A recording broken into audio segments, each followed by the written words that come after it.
Hi guys, Tom Hunt here in the kit room, and today we're going to go through my top 3 baits for perch for the month of April. I'm going to explore something a little bit new. I see some of the bass fishing guys over in America doing this type of stuff, and I thought that's a great idea. No one seems to do it over here. So we're going to start this month. We're in April, and what does that mean? So before I even get onto the baits, look at the weather.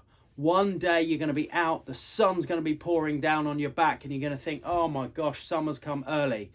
Then that's what we call fool's spring.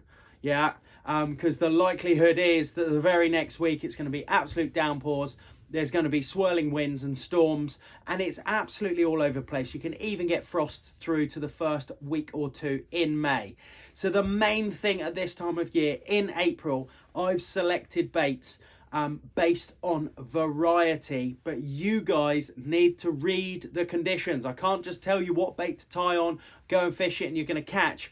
What I've got here is probably going to be one of the biggest or the widest selections in terms of styles of baits because of the time of year.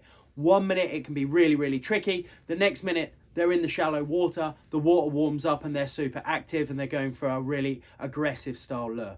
So I'm going to start at the bottom, all right? You can't go wrong with your plastic shads. So for me, I'm absolutely falling in love with this bait. It's the 8cm Shadteez Hollow. Just love it. It's so soft. There's obviously nothing in the center. Folds really easily. And what I like that for is even if you've got small perch that are starting to get aggressive, you won't end up with a million tail nips and no hookups. This thing, because it folds so easy, it's got really slim wrist, it's got really tantalizing action to it, but the main thing is when they come and get it, even those smaller perch with smaller mouths, it still folds up and goes in the mouth. So it's a really good versatile lure. It's got the profile, nice chunky little profile for us to catch anything 2-3 pound and upwards, but it's also kind of got that foldability, which means we can catch the small ones as well. So really, really good all-rounder. I'm loving that bait. If things are tricky, you might have your day booked in at the weekend. Oh, I'm going fishing on Saturday. Amazing. Might be the only day of the week or the fortnight you can go. Suddenly the weather comes in, it gets really cold, really windy, pretty miserable, and it really presses down on the fish's mood. You can't beat scaling down, all right? And in that sense, just go for bites. 5cm Shadteez Slim. Fished really light, 1 to 2 gram jig head, shallow water. You can fish that up to about 6 foot deep, but that will get you bites when nothing else will, all right? So even half a dozen smallish perch is better than fishing something that's maybe a bit bigger and getting nothing for the day or one bite type thing. So don't be afraid to scale down at this time of year and just get yourself some bites, because honestly it can be all over the shop. Second bait is at the other end of the scale. If it's been warm for a week or so, those fish start coming up shallow, you start getting a little bit of weed growth and they turn on. You can catch fish on chatterbaits. So this is my second selection. You can catch them on chatterbaits in cold water in the right conditions, but really these come on just before crankbaits come on, in my opinion. Crankbaits 14 degrees. You can start catching on a chatterbait from about 10 or 11 degrees. It's just a little bit more subtle. Hasn't got that hard, aggressive, hasn't got as many rattles in it. It's got the blade obviously going at the front, but it hasn't got rattles like a crankbait has, and it hasn't got that hard profile like a crankbait has.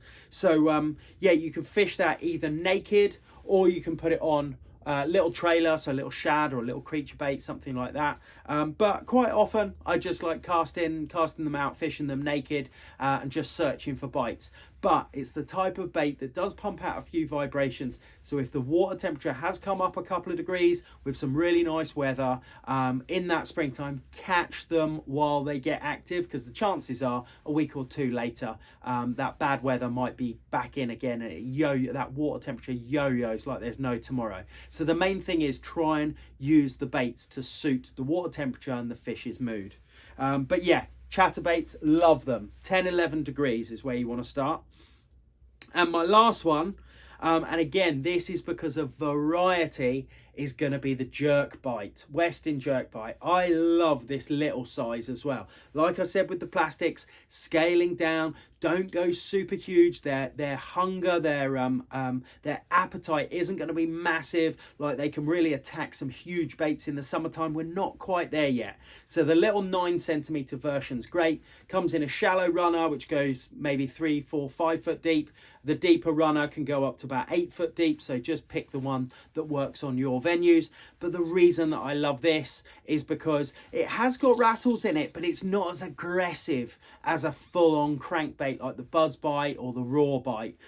It's a little bit more subtle. Like I said, it's just one step down from a crankbait, which is why they start to work at this time of year.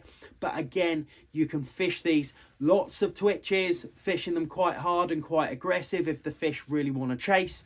But at the same time, they are suspending baits. So you can cast them out, wind them down, twitch, twitch, leave it for a little bit, twitch, twitch, leave it for a bit. And as it darts around, a lot of the time, if they're in that half and half mood, you're gonna get those bites after a good few seconds of the pause. All right, so don't be afraid to just let it fish itself for a few seconds in between those twitches. All right, give them a little bit of time to come up on it. But there we go, guys. There's my top 3 baits for the month of April for perch fishing. But yeah, hope you enjoyed it. Hope you're going to get out there and catch a few. If you've got any questions about this time of year, please pop it in the comments below. Like and subscribe, as they all say. I'm not too into that, but if you want to, go for it. But otherwise, I just love my YouTube channel and conversing with everyone. So I'm more interested to chat to you guys than I'm desperate for a subscribe, all right? So pop a question below and I'll try and get back to you. But there you go, guys. Until the next one, I'll see you then.